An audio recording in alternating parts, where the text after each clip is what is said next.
खुलुमबाय आंनि मुलुगनां बड' निउस चेनेल साफ्रोमबो नायगिरि बिथांमोननिसिम गोजोन फुंबिलिनि बयनिसिमबो गाहाम हामलायनाय जासिहरनाय जाबाय। आसा खालामो नोंथांमोनहा गासै मोजाङै दं। बे समाव आं नोंथांमोननि सिगाङाव फुंबिलिनि मोननैसो खौरां लाना फैलायबाय। अन्नानै भिडिअखौ स्किप खालामाजासे जोबजासिम नायलांदो। दिनैनि फुंबिलिनि मोननैसो खौरांफोरा जाबाय। गिबि रादाबाव दं।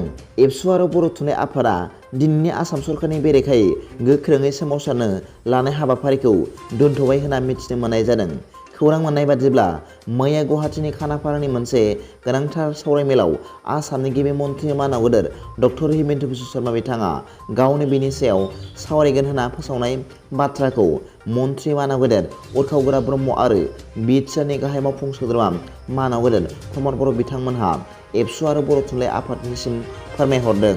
फोरमायनो गोनां बाथ्रादि एबसु आरो बर' थुनलाइ आफाद मोननैजों जुथायै दिनै थामहिनबा 15 जुन खालाराव सरकारि फरायसालिफोराव थाखो 6 निफ्राय सानखान्थि आरो बिगियान आयदाखौ इंराजि बिजों खालामनो थाखाय आसाम सरकारनि थांखि लानायनि बेरेखायै खुद्रिसारनानै आरो बर' बिजों खालामफिननायनि थांखिजों दुलाराय आसाम नाङै 2 घन्टा सोमावसारनो थि खालामनाय जादोंमोन। नैथि रादाबाव दं। थांनाय माखासे समहालागै एसआइ जुनमनि राबानि थैनायनि सायाव सिबिआइखौ नायबिजिरनो थाखाय गोबां गुबुन गुबुन आफाद आरो नखरनि सुबुंफोरा खावलायनाय बायदियै सिबिआइआ एसआइ जुनमनि राबानि थैनायनि सायाव नायबिजिरनो थाखाय बिबान लाबाय होनना खौरां मोननाय जादों। थामथि रादाबाव दं। गोजोनथाव खौरां। बर' बिजोंजों फरायनानै धेमाजि जिल्लानि थेकाफाम हालामनि फागुन मुसाहारिनि आंगो फिसाज्ला हरेन्द्रनाथ मुसाहारिया निट आनजादनि गासै 720 नम्बराव 618 नम्बर लानानै उथ्रिसार जानो हादों।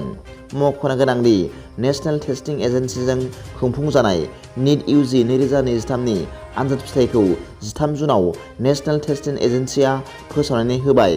बे फोसावना होनायाव धेमाजि जिल्ला थेकाफाम हालामनि बिफा फागुन मुसाहारि आरो बिमा फैसालि मुसाहारि आंगो फिसाज्ला हरेन्द्रनाथ मुसाहारिया NTA जों खुंजानाय निट इउजि 2023 आव 618 लानानै उथ्रिसार जानो हायो।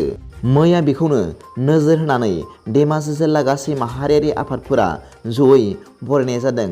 खौसेथि बर' सुबुं आफाद, दुलाराय बर' फरायसा आफाद, सिमेन्ट दख'रा, दुलाराय बर' फरायसा आफाद, बर' थुनलाइ आफाद। बे बरायनाय हाबाफारियाव बाहागो लायो धेमाजि जिल्ला खौसेथि बर' सुबुं आफाद, सिमेन्ट दख'रा, दुलाराय बर' फरायसा आफाद आरो गोबां माहारियारि आफादफोरा थांनानै बरायहैनाय जायो। ब्रैथि रादाबाव दं। बर' हारिनि थाखाय रंजाथाव आरो गोजोनथाव बाथ्रा।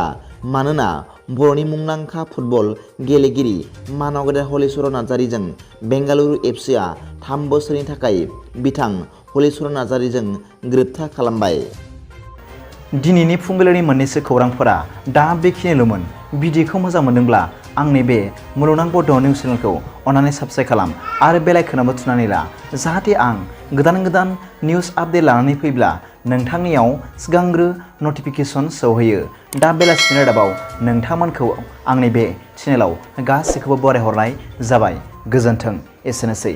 जै बर' हारिनि जै।